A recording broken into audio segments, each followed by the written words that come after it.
Maharashtra today 24 news सत्य परिस्थितीचा सविस्तर आढावा. हिंगोली जिल्ह्यात राशन माफिया मोठ्या प्रमाणात सक्रिय झाल्याचे दिसून येत आहे. टेम्पो ट्रक वाहनातून सर्रास राशनाचा गहू तांदळाची चोरटी वाहतूक होत आहे. याकडे महसूल प्रशासन पुरवठा विभाग लक्ष देईल का असा प्रश्न नागरिकांकडून होत आहे.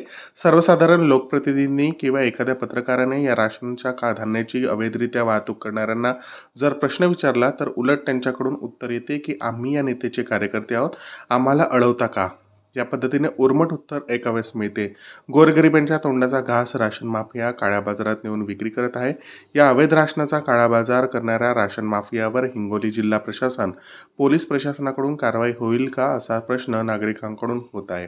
महाराष्ट्र टुडे न्यूज मराठीसाठी प्रतिनिधी Parshuram Jadhav, Hingoli. Maharashtra Today 24 News. Subscribe now.